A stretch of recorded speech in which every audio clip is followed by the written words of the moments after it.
let's talk about a possible career path when you know Python. And one is testing and automation. Now, what is that? Why would we use this? Well, think about it. If, let's say, you had a company that was working on an app, you want to make sure that this app works properly. And what a lot of companies do is hire people who can help with testing. Now, we have a section on testing with Python in this course, where we write unit tests through code. But usually when people work with applications, we're human users. We perhaps touch the screen if the app is on an iPad. Perhaps we scroll through and submit a form. We need to test and automate these steps to make sure our applications work. And companies hire Python developers in order to help with automation. You see, through programming, we can actually interact with something like a browser or an app and mimic human actions to make sure that the application works as expected. Now, this isn't just for phone apps. This works all across software. If you're working with software, you want to make sure that it works properly.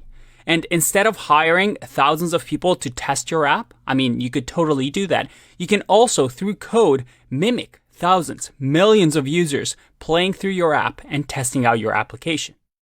So, in the next couple of videos, I'm going to show you how a testing automation person might work with Python. It's going to be a fun one. Through code, we're going to perform actions on the browser. Let's get started. Now, one of the best tools for browser automation is Selenium. And Selenium works not just with Python, but with lots of programming languages. But what it gives us is the ability to browse or use a browser without a human involved. Just through code, we can act and move around the mouse, click on buttons, and interact with a website. And in this section, we're going to be using Selenium. Now, in order to install Selenium, as you can see, we'll have to use pip install. Now, at the bottom here, you see that it says you may consider using virtual env to create isolated Python environments. Now, we already know about this, right? You could install pip install like this and have it available across your entire machine. Or you can use something like pip env to install it just for your specific project. Or you can use PyCharm and use their automatic virtual environments. Now, we've covered those topics in the other videos, so I won't here. In my case, I'm just going to install it globally like this. So I'm going to get started. First, we're going to install Selenium. So I'm going to say pip, in my case, pip3, install Selenium. Awesome. Now, once you have Selenium installed, you can create a file. In my case, I have an automation.py file here. Let's make this a little bit bigger and this a little bit bigger. Let me clear this. Now, the next step is to, import in our file. So I can say import, or actually from Selenium package that we just installed, we can say import WebDriver. Now, WebDriver is going to allow us to drive the web through code. However, in order for us to be able to use Selenium properly, if you go to the installation page here, you see that there's something called drivers. You see, Selenium works with these drivers because each browser, like Chrome, Edge, Firefox, and Safari, has different drivers to interface with the different browsers. So based on what browser you want to use to automate things, you have to install each of these drivers. In our case, let's use the Chrome driver. So we would just click over here, and you can see over here that we have the different Chrome drivers that we can use. You have the current releases, so the latest versions. Now, usually the latest releases are not what we call stable. That is, maybe they're just brand new, so they haven't been tested enough. So what I like to do is to actually go to the Chrome driver tab here and make sure that we select the latest stable release. So based on when you watch this video, This version number might be a little bit higher, but as long as it's a stable release instead of the latest beta release, which is Chrome Driver 76, then that's fine. So let's click over here, and you'll see that as soon as I click here, it'll give me zip files that I can install based on my machine. Now, in my case, I'm using a Mac, so I'll just install the Mac driver. And once I open up the zip file, you'll see that I get this Chrome driver executable. Now, an executable is kind of like a .exe on a Windows machine. If I double click this, it's going to run some code. It's some binary code that we can run on the machine. But this is our Chrome driver. This is going to allow Selenium to be able to open up our Chrome browser and manipulate that browser. Now, in my case, I'm going to move this to my desktop because that's where my automation Python file is. There we go.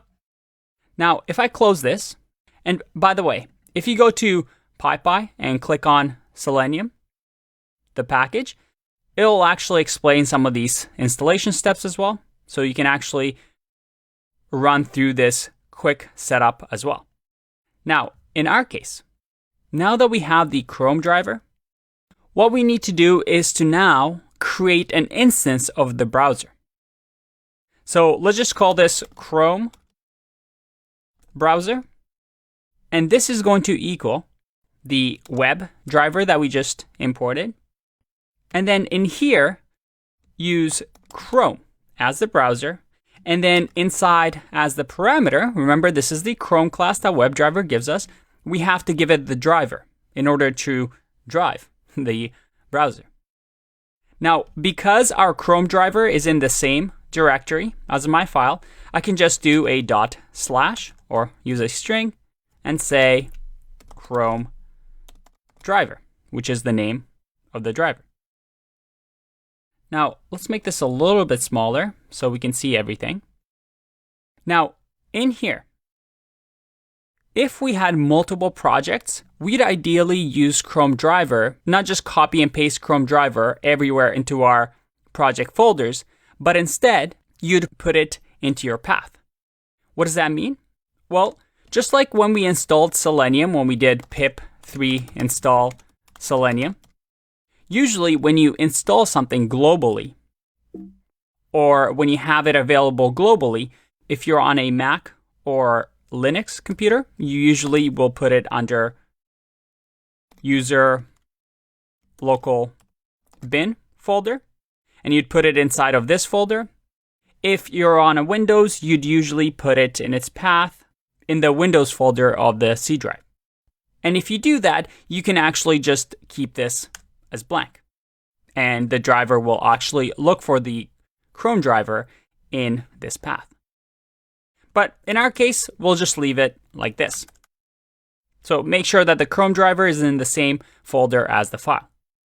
Now in here, let's print out what we have as a Chrome browser. So I'm going to just run this file.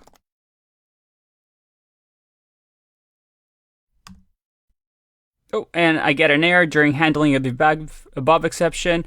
All right, it looks like I get a file not found error, and that's because I made a little typo here. It should be Chrome driver. So let's save that again, give that another go. And did you see that? Chrome just opened up for me. So right now, automatically by running Chrome browser, I got an instance of the Chrome browser. So let's see what we can do here. Let's say we change our browser to just be like this. If I go here and do Chrome browser dot maximize window and run this method, let's run our file. Now, when we run this, nothing happened. And the reason is, you see over here that we get an error. And you might get this as well. It says, not created, exception, message, session not created. This version of Chrome driver only supports Chrome version 75. So you have to make sure that the driver that you install, in our case it was the stable one, is compatible with the version of Chrome that you have. most likely you'll have to update your Chrome version. So you see over here that I have version 74. But in here it says, hey, this is compatible only with Chrome version 75. So how can we fix this? We're simply going to relaunch.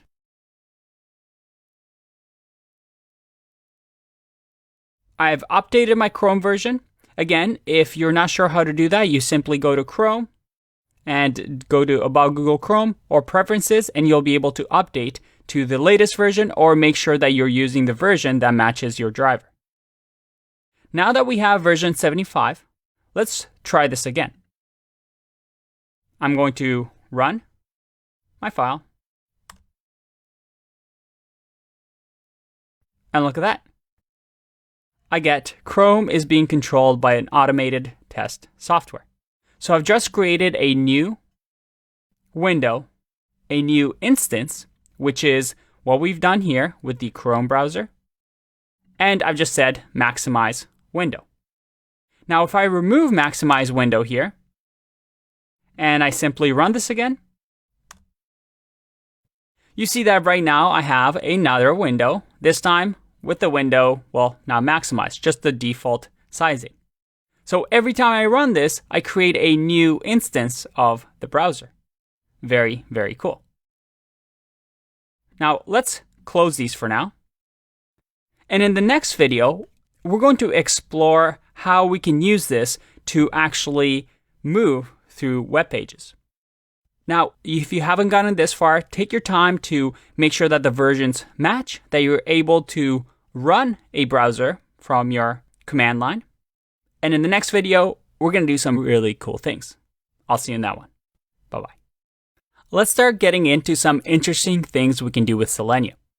Now, what we're going to use for this exercise is going to be this website called seleniumeasy.com.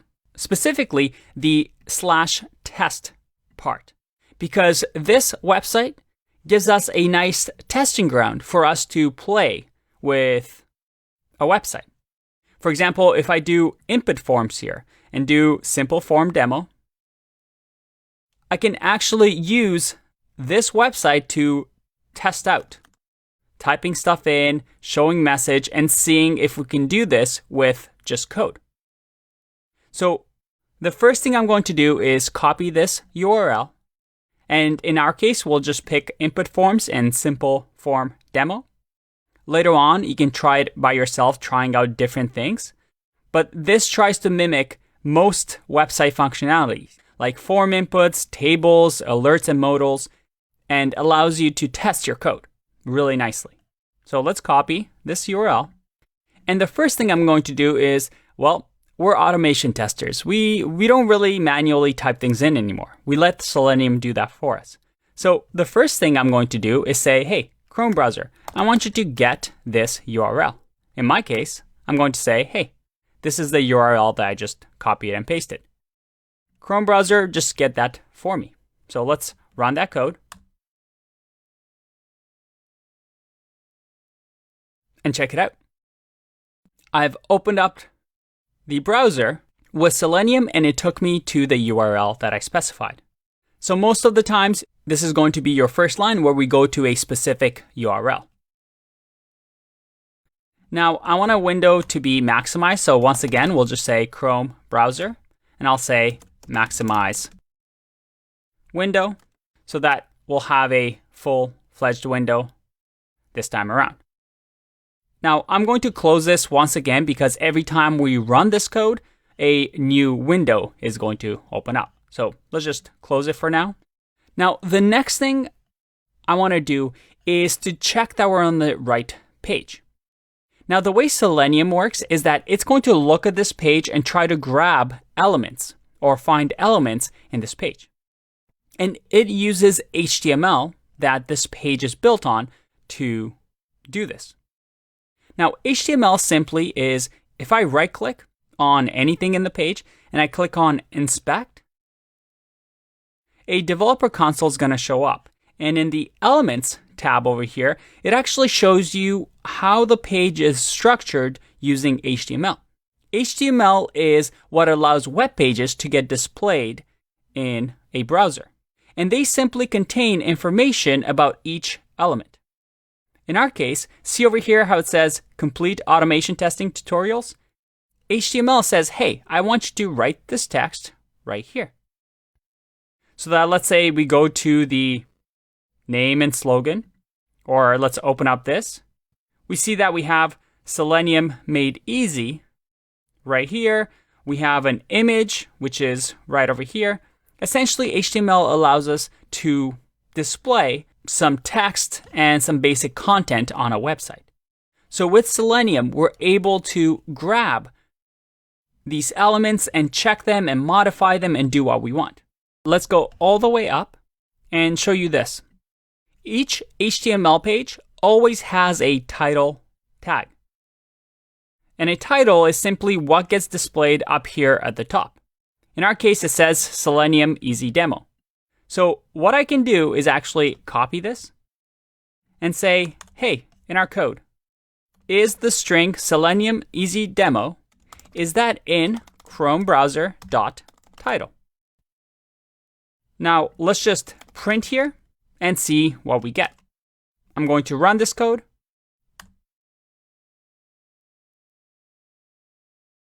The browser opens up, and if I go back to the code, look at that, I get true, because that text is in the title. If I do something like Python Easy Demo, and I run this,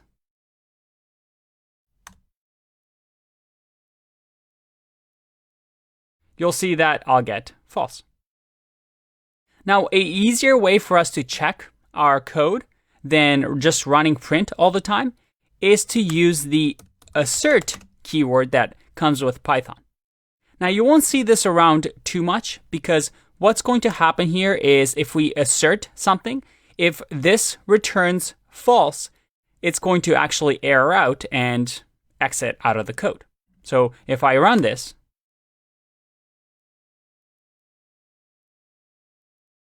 you'll see that I get an error with an assertion error. So this is a good way for us to test if something exists or not. But let's go back to what we had before, which is Selenium Easy Demo. That should give us true and not error in our code. Now, another thing here is we probably have a ton of windows here. So let's close them up. And don't worry, I'll show you how to actually close these later on if we want. So I showed you how I'm able to extract the title from here. Another thing I can do is, let's say, hey, I see over here in my HTML that there's a head tag and then there's also a body tag. So here, could I do something like, hey, assert body? If I click run here, it looks like we're not able to grab body. So what can we do here? Well, another way for us to interact with a page like this is using selectors. Now, the selectors, I'll provide a link to some of the cheat sheet here that we can use. But the selectors are simply ways for us to grab items from a page. We can grab items by ID, by name, by class name, by tag name, by link text. There's a ton of different things that we can do. Now, to show you over here how that would look like, if I go to the HTML page, over here, the elements, you'll see that if we wanted to grab, let's say in our case, we want to grab this button, well, I can right click, click inspect, and see over here that I have the button. It has a type, it has a class, and it has some text, which is show message. If I go to the cheat sheet, I see here that I can grab things by different options. We can do it by CSS, we can do it by the link text, we can do it by tag name, we can do it by class name. And you see here that it says driver.find element by class name. So this is how we can select it. So let's do that. I'm going to copy and paste this and simply say, hey, Chrome browser, I want you to find element by class name. And what was the class name that we used? Well, in our case, the class name is, let's say, button default.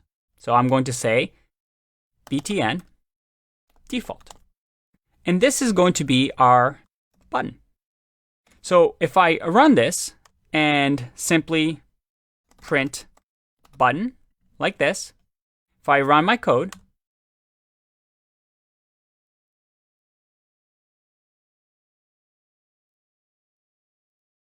you'll see here that I'm able to grab from the Selenium WebDriver a web element. And it looks like it's an element. I'm not really sure what's happening here, but we are grabbing something, a button. Now, this button element that we've grabbed is exactly like we see it here. If I, again, inspect the element, we've captured this part of the code. So this Selenium now contains this button for us to use. And as a shortcut here, you see over here how it says $$0. This actually allows us to select this element and use it in what we call the console. So if I clear the console and just say $0, you'll see that this is the element that we have captured. Now in here, there's different ways that we can interact with it. One of the ways is to say something like get attribute and an attribute called inner HTML. Now, inner HTML is simply going to grab whatever is between inside of this HTML, which is the button, and then you can see over here that the button's closing. So we want to grab the show message. If I do something like this, let's say we call this button text, and we print the button text. If I run this,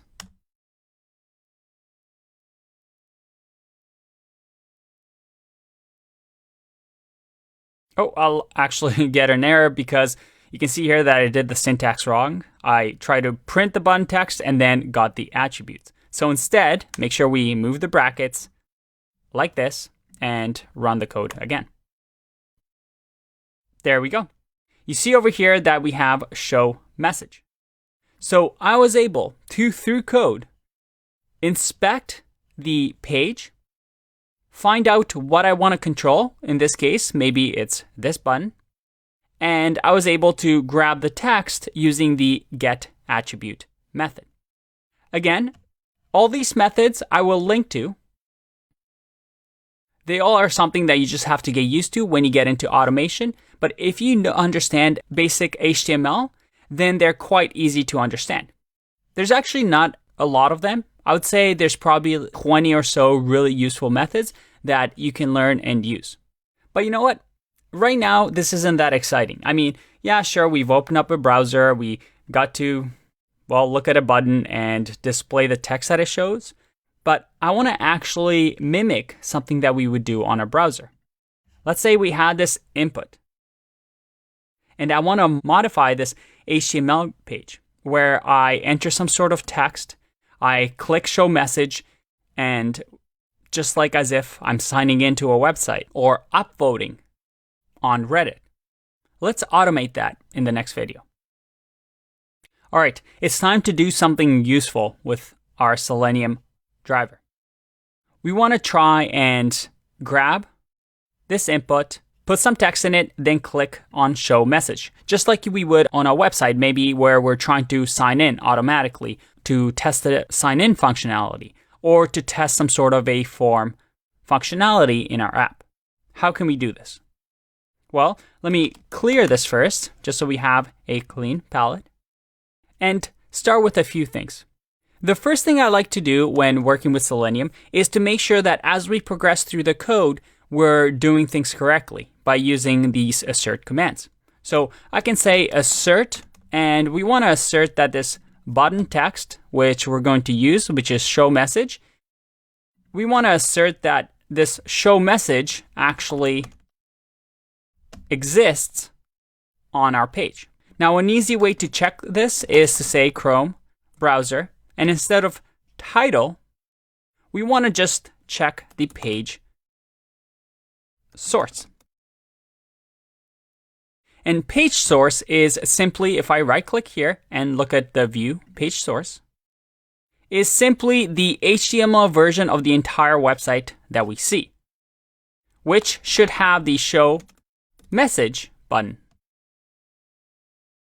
So by doing this, hopefully, if everything works up until line 12, we should just get true without any errors. So let's run that. All right, we don't get any errors. Everything is good. Now let's move on. The first thing I want to do is grab this input. So I'm going to inspect. Or let's close this so we have a better view of this. And use inspect on the input. We see that the input over here has it has an ID of user message. So we can grab this with ID, if you remember. And we scroll up to our cheat sheet here. We see that we can grab elements by ID using the find element by ID method. So let's do that. I'm going to say Chrome browser dot find element by ID, and the ID name that I wanted to grab was the user message. So let's do that. I'm going to say user message. And the first thing I want to do now that we've grabbed this ID is I want to make sure that there's no text in here, maybe from a previous user. So usually when grabbing inputs, I'll do something like user message. Let's create a new variable here called user message. And I'm going to say user message dot clear to clear wherever is in the input. And then from there, oh, and let's make sure this is underscore like this. And then from here, we can use the send keys. And send keys says, hey, in the user message, send these keystrokes as if a user is typing and give it the string. Let's do, I am extra cool. That's kind of silly, but that should be fine. So we're going to mimic typing I am extra cool into that input after we've cleared it. So let's see if this works. I'm going to run.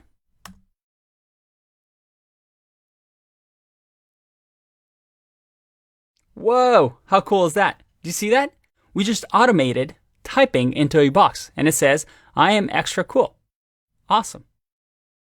Now the next step is we want to grab this button and then simulate a click on it so that your message gets displayed on here. If I click show message, you see that I get this printed. Let's close some of our browsers because I feel like we have a ton of Selenium browsers open right now. That's better.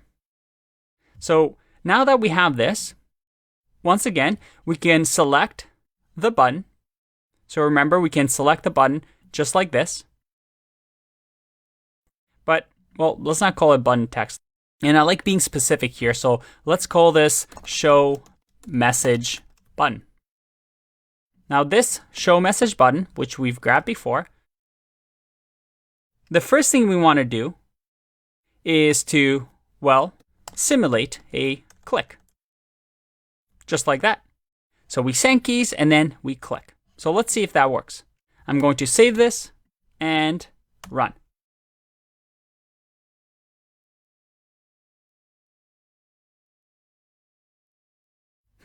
Looks like that didn't work. Let me check what happened. We get a name error. Button text is not defined. Oh, and that's because we did not fix the naming in here in the print function. So let's just change the name here. We can actually just comment this out because we don't need to print it anymore. And let's run it again.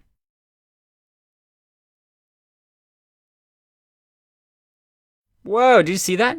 Also, did you notice how fast that happened? I am extra cool. It got click show message and now my message appears. Very, very cool.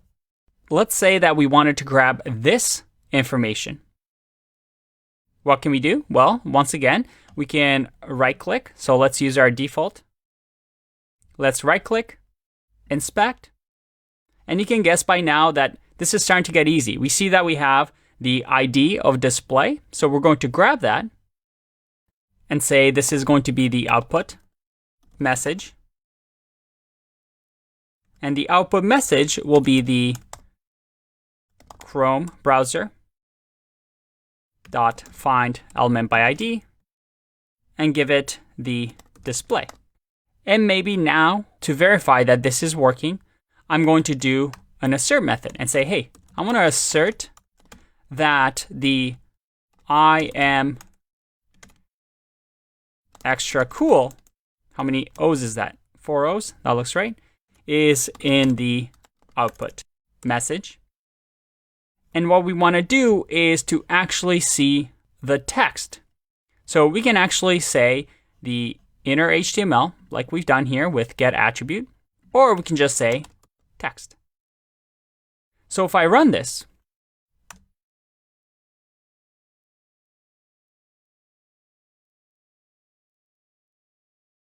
no errors, everything is working. Now, this is a simple example, but did you notice how fast everything happened? I mean, if a human was to do this, you'd have to select here and type this in. Then you have to click show message, and then your message finally gets displayed.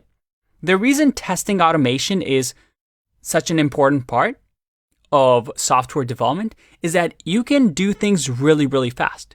You let the machine control the browser extremely fast so you can test as many times as you want, millions of times.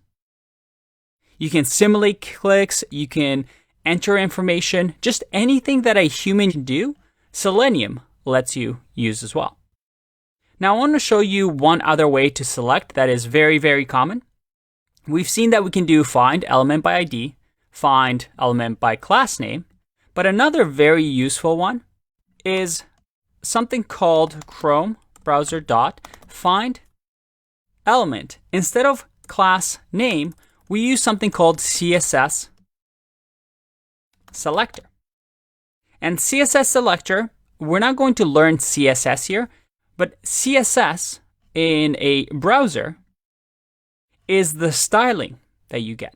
So for example, if I was to look at the button and I do inspect, you see that the class has button default. And in a class, this is what we call CSS. This tells it, hey, these are the styles that we want. You can see over here in the styles tab that we have button default and button. And this controls our styles on a web page. For example, if I uncheck this, my button, well, now has no styling. If I uncheck some of this as well, again, the button styling goes away.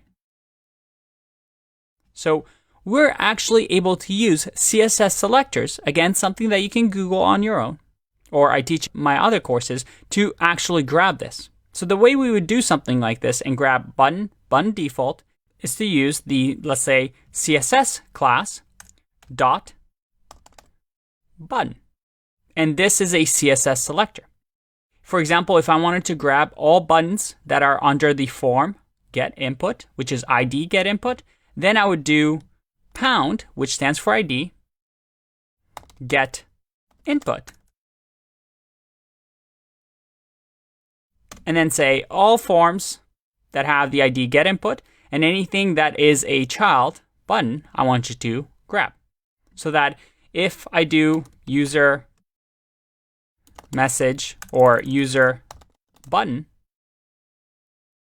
I'll say 2 here. If I print this out now and say user button 2, this should have been selector, not select. Let's fix that.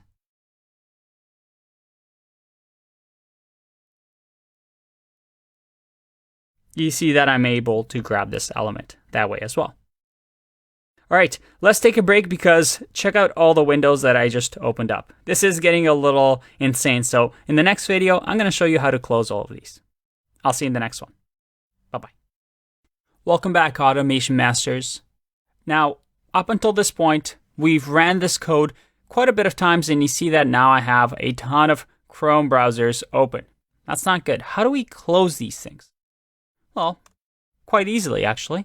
All we have to do is say Chrome browser.close. Now, this close method is going to close our browsers. However, a lot of people sometimes have issues with this method because browsers are constantly being updated. And sometimes Selenium has some bugs where it doesn't close this properly. So this may work for you. Now, in my case, if I run this, all right, well, that actually worked.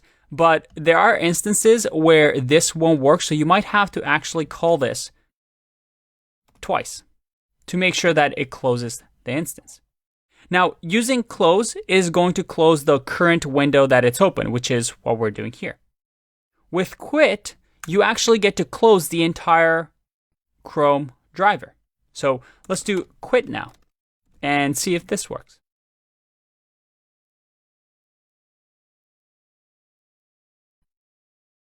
All right, so that also quit the browser, but if in your code for some reason you're opening up the browser twice, it's going to quit all sessions. Unfortunately, because these ones are all past instances, it's not going to know how to quit them. We should have, quit them from before. So you're going to have to manually close these for now. But at least now you know that you just add this at the end. Sorry for showing you how to do that at the very end. But I had to keep it open so I can explain all these things that are happening to you. But ideally, you quit the browser afterwards.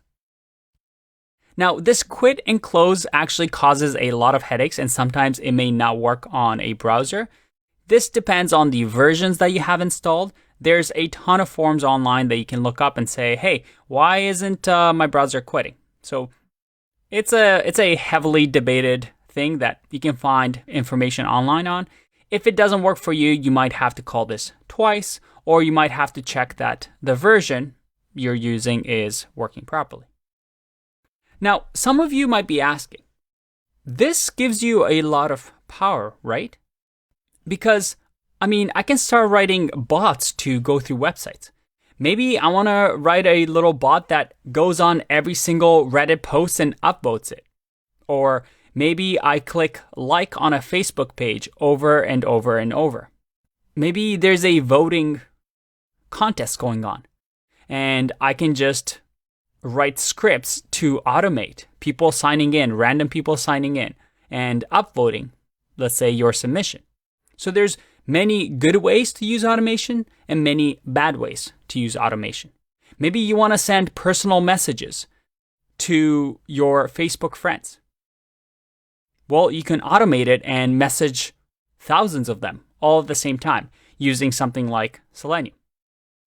But you see, websites are smarter than that. Because most websites will detect when it's a robot controlling it versus when there's a human, because of how fast things are happening. No human is going to be able to send keys and click that fast, right? So Selenium actually has thought of that. If we actually go back here to the site that I originally showed you, which I'll link to, if you scroll all the way down to waits, waits allows us to actually wait and simulate actions at a bit of a delay. So most people that write automation scripts on websites will use something like sleep or wait to make sure that there's pauses in between actions so that, websites aren't going to say, hey, this is definitely not a human. I'm going to block their usage. For example, here on the Udemy website, I tried to write a script that did things really, really fast, and you'll see that Udemy actually blocks my activity and says, hey, please verify that you're a human. So that it says, hey, I'm detecting something that makes me believe that this isn't a human. I don't want our servers to get logged with all this activity because, companies like Udemy have to pay for, let's say, interactions on the website because they're talking to backend servers. So you'll notice some of these things. And you want to be careful with automation that you're usually testing on your own product or your company's product, and that you're not abusing the other websites and trying to, let's say, game the system. But using something like wait actually allows you to at least not do things as fast as possible so you don't get detected as easily as possible. With great power comes great responsibility. And Selenium is a great tool for testing. A lot of companies hire testers and automation testers for this specific reason. And it's a great career option for you. However, you can also do bad things with this. So be responsible. Don't do anything that might get you in trouble. Not advocating for anything of that. But I hope this gave you a little test into what automation testers do. And you can use Selenium not just on browsers. You can use them pretty much on any screen. You can run them on Android devices, iOS devices, pretty much any screen. I hope that was fun, and I'll see you in another video.